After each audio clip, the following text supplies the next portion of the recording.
اعوذ باللہ من الشیطان الرجیم، بسم اللہ الرحمن الرحیم۔ ایک بار موسیٰ علیہ السلام نے پوچھا، یا اللہ، میرا جنت کا ساتھی کون ہے؟ تو اللہ تعالیٰ نے فرمایا، وہ کسائی جو بازار میں بیٹھتا ہے وہ تیرے جنت کا ساتھی ہے۔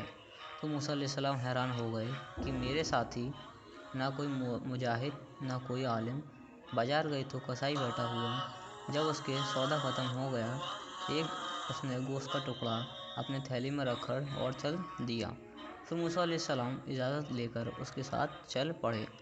پھر وہ گھر گیا، اس نے اس گوشت کے ٹکڑے کو کاٹ کر ہانڈی چڑھا دی، آٹا گوندھا، پھر آٹے کو نرم ہونے کے لیے چھوڑ دیا، پھر سالن تیار کیا، پھر روٹی بنائی، اس کو تھالی میں رکھ کر ایک عورت لیٹی ہوئی تھی تو اس نے اس کو جا کر ہلایا، ماں جی کھانا کھا لو۔ تو اس نے ایک ہاتھ کا سہارا دے کر اٹھایا اور دوسرے ہاتھ سے اسے کھانا کھلایا۔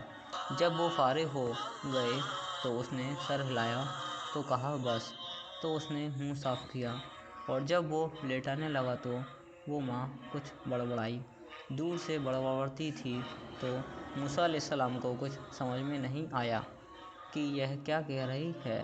تو پھر موسیٰ علیہ السلام نے پوچھا کہ بھائی یہ کون ہے؟ تو اس کسائی نے فرمایا کہ یہ میری ماں ہے، کوئی اور بھائی ہے نہیں۔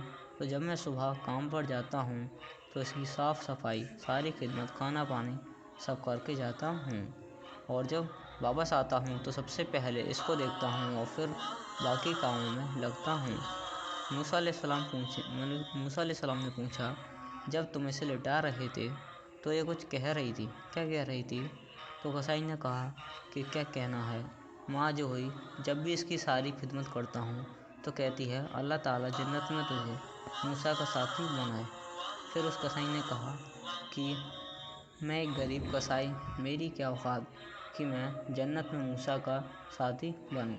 پھر موسیٰ علیہ السلام نے فرمایا کہ تیری ماں کی دعا نے تجھے موسیٰ تک پہنچا دیا۔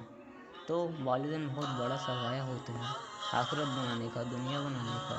میرے نبی کا فرمان ہے کہ اگر میری ماں کاش زندہ ہوتی اور میں عشاء کی نماز کے مصلی پر کھڑا ہوتا اور سورہ فاتحہ شروع کر چکا ہوتا اور میرے گھر سے میری ماں کی آواز آتی، کہتی محمد، تو میں ماں کے لیے فرض نماز توڑ دیتا۔